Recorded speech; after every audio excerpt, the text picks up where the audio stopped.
Assalamualaikum warahmatullahi wabarakatuh. Jadi pada hari ini saya akan membentangkan tentang karya saya, iaitu karya yang bernama Goldina. Goldina ni merupakan book sleeve, ini merupakan craft ataupun karya yang telah saya hasilkan. Jadi saya akan terangkan sedikit tentang apakah penghasilan produk saya ini. Jadi bagi sumber ilham, yang pertama bagi arca, ia merupakan arca timbul di mana kebanyakan konsep ataupun elemen yang digunakan bagi menghasilkan produk ini merupakan timbulan ataupun dengan adanya elemen sulap dan hasilnya arca timbul. Seterusnya sumber ilham bagi craft pula, saya mengamalkan konsep sulaman tekat di mana produk ini secara khususnya saya menghasilkan produk ini merupakan produk sulam tekat lah. Jadi bagi produk saya ini, dia mempunyai beberapa unsur seni reka yang terdapat di atas produk ini. Jadi yang pertama, unsur seni reka yang terdapat pada produk saya ini ialah warna, di mana warna yang saya hasilkan ataupun yang saya pilih merupakan warna yang terang, iaitu warna kuning sebagai warna utama atau warna yang dominan pada produk ini. Kedua, terdapat juga warna latar di mana warna gelap yang saya gunakan iaitu kain baldu berwarna hitam. Seterusnya pula ialah rupa. Bagi rupa produk saya ini, dia mengamalkan corak ataupun rupa organik di mana kita dapat lihat terdapat bentuk ataupun rupa gunung di sini yang merupakan rupa organik dan bukan rupa geometri lah. Dan juga seterusnya di sekelilingnya juga merupakan rupa organik. Baik, seterusnya terdapat juga jalinan. Jalinan yang digunakan bagi produk saya ni ialah jalinan tampak. Kenapa ianya jalinan tampak? Kerana sulaman yang saya gunakan ini sulaman yang dapat dirasai teksturnya sekiranya disentuh secara fizikal. Jadi ia bukannya jalinan yang hanya dapat dilihat tapi juga dapat disentuh. Ini jalinan sentuh.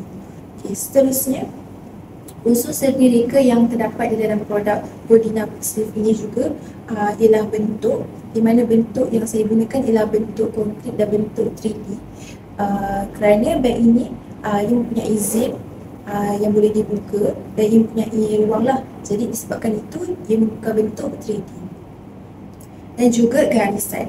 Garisan jika dilihat secara teliti, garisan terdapat pada garisan sulaman yang saya gunakan dan juga pada kiat kain hiasan di bahagian atas dan juga di bahagian bawah book sleeve ini.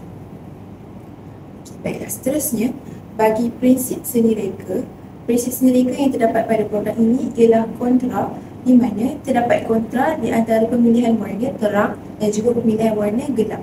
Sekiranya dilihat, warna latar belakang yang saya gunakan ialah warna gelap dan warna bagi subjek utama yang disulam ialah warna terang, iaitu warna kuning. Seterusnya terdapat juga penegasan. Penegasan ini merupakan prinsip ataupun prinsip seni reka yang paling dapat dilihat secara jelas, di mana terdapatnya penegasan corak di tengah bahagian book sleeve ini. Seterusnya terdapat juga imbangan. Imbangan yang berlaku pada produk ini ialah pada bahagian atas dan juga bawah kain hiasan yang saya gunakan. Jadi ia dapat menghasilkan image seimbang dalam produk book sleeve. Seterusnya yang terakhir, prinsip seni reka yang terdapat pada produk Goldina book sleeve ini juga ialah ruang negatif, di mana kenapa saya katakan ruang negatif? Kerana subjeknya ialah merupakan warna yang terang dan latar belakangnya warna yang gelap, menyebabkan terhasilnya ruang negatif pada produk ini. Baiklah, bagi produk ini terdapat beberapa teknik yang saya gunakan, iaitu teknik sulaman.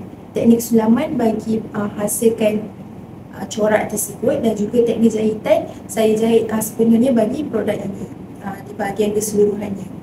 Seterusnya, media ataupun bahan yang saya gunakan termasuklah beberapa alat seperti mesin jahit, gunting, jarum, rambut bidang dan juga geligen untuk menghasilkan seni tekat dan juga jahitan sebentar tadi. Dan juga saya gunakan kain pelapik dan kain baldu dan juga kain hiasan sebagai material utama bagi produk ini.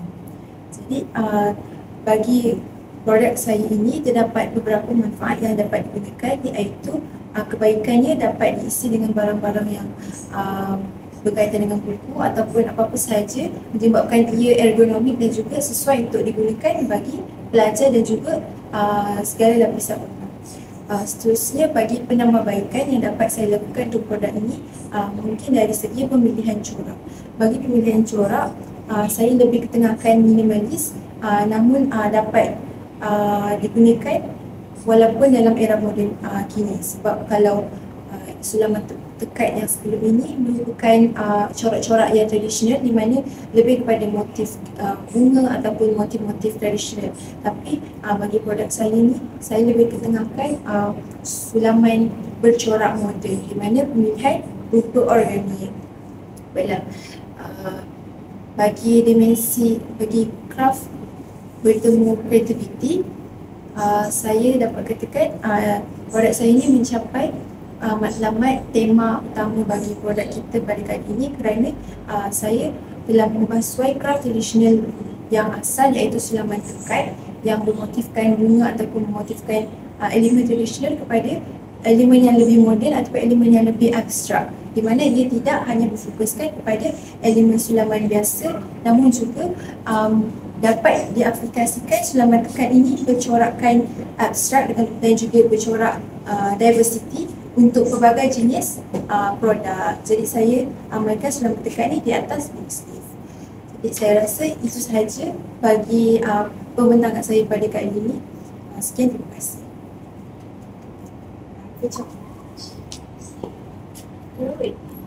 Tujuh. Tekan je.